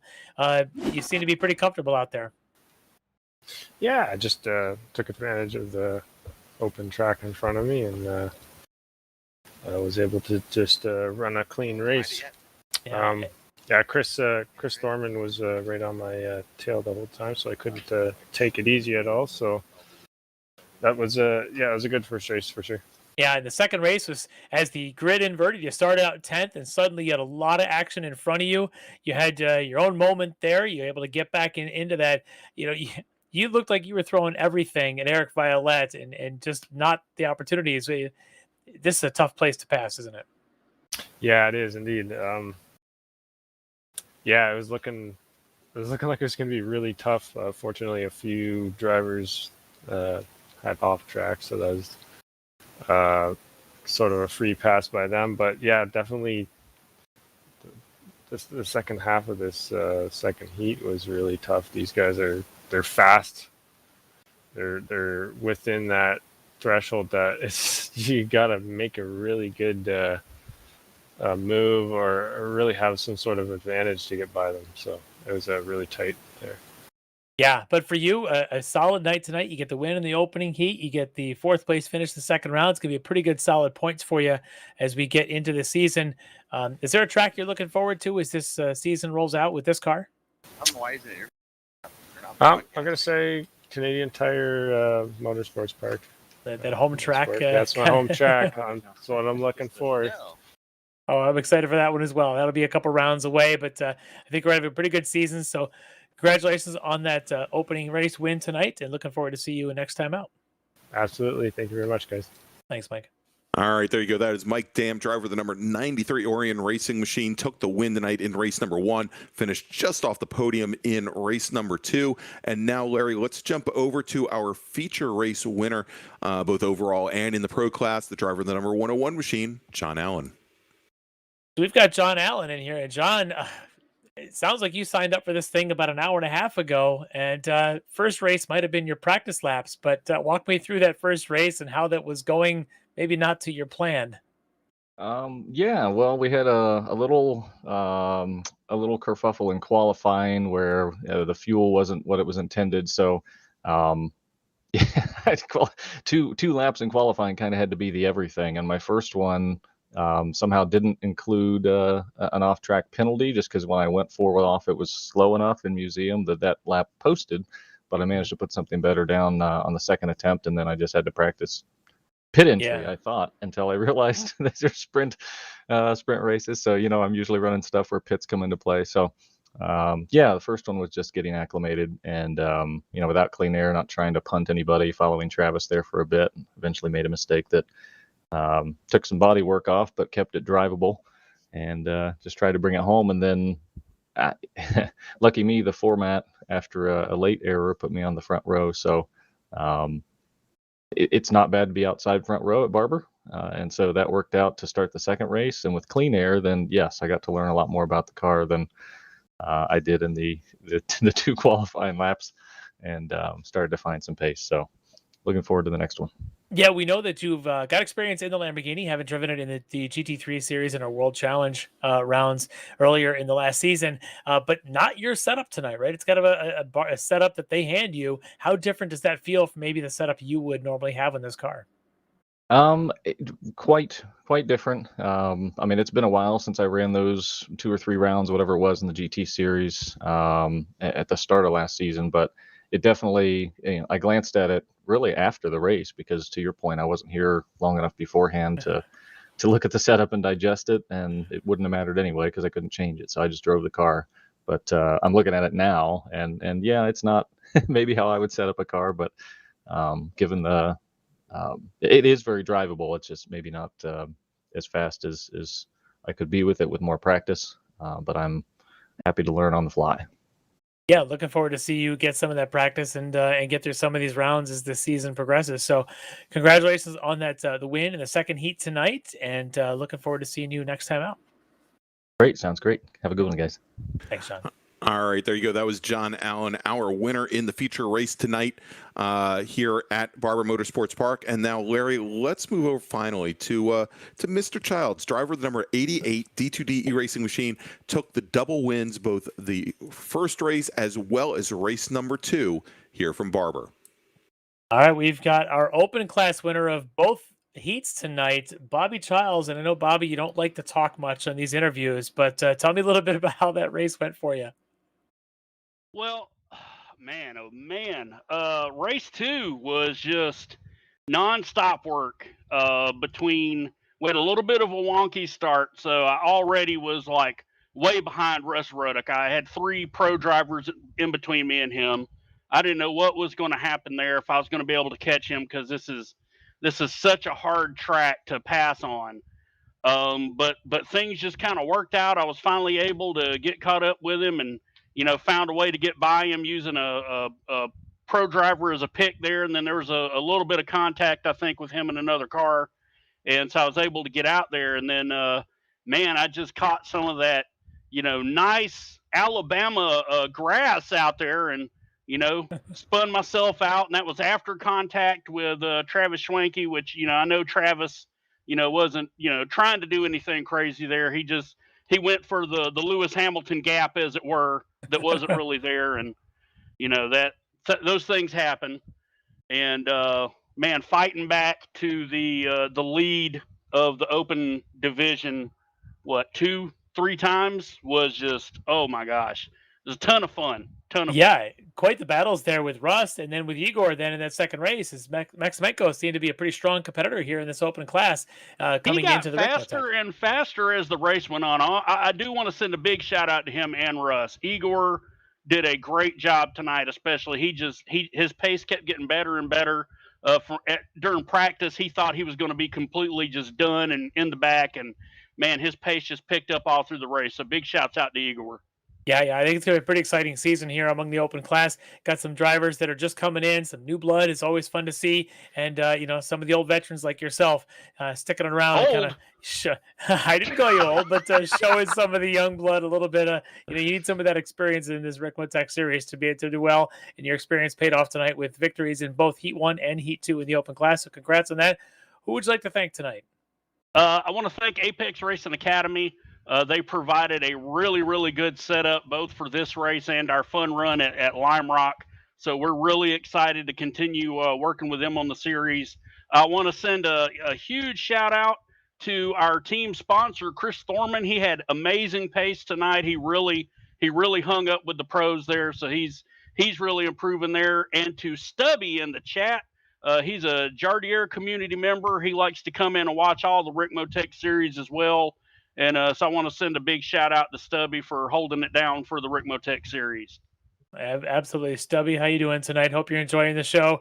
As every week, it seems to get more and more exciting. So, Bobby, a couple of great wins for you tonight. Looking forward to see some more of that success this season and in the next round here in a couple of weeks. Thank you, guys. All right, there you go. That was Bobby Childs, driver of the number 88 D2D iRacing machine, winner both in race 1 and race 2, taking one heck of a points haul there this evening, Larry. And Larry, it has been an extraordinary open and first night ever for the Ricmotech Lambo Trophy Series tonight. I'm sure you agree. Oh, absolutely. I think seeing the basically spec cars out here of this format, big, high horsepower, mid-engine V10s just screaming around this place. What really a challenge, these drivers, and a very challenging track, showing us that the veterans able to come out, people like Mike Dam and John Allen and Bobby Childs, veterans of the series, able to take advantage of that experience here in the opening round. But it's a long season, and some of this new blood coming in, it's got me excited. Like to see some faces coming through into victory circle here as the season progresses. Yeah, Larry, and it should get you excited. And if you at home were excited watching it, remember, there is still time. You can sign up and join these drivers in the Lambo Trophy Series. All you need to do is go to extrememotorsports99.com and jump over to the Road Racing Series. If you jump over to the Lambo Trophy Series, there's going to be a nice big button there to send in an application, and all you need to do, send it in by August 22nd. That is the day before round 2 at Watkins Glen. And speaking of round 2 at Watkins Glen, Larry, why don't we go and we'll run down the events that we have coming up in our different Ricmotech series. Starting next week, August 2nd, next Monday night, the Classic Sprint Series. Those are our MX-5 drivers and cars. They're going to be heading across the pond to Brands Hatch. Actually, a lot of our Classic Sprint Series events are going to be held in the old country, in both Europe and well, UK is part of Europe. So they're going to be at Brands Hatch, and much like tonight, going to be running 2 30-minute sprint races. Then in 2 weeks, August 9th, it's going to be the initial round of the next season of the Ricmotech World Challenge. They are going to be starting things off for the second year in a row at Daytona International Speedway. Those are our LMP2 and GT3 drivers.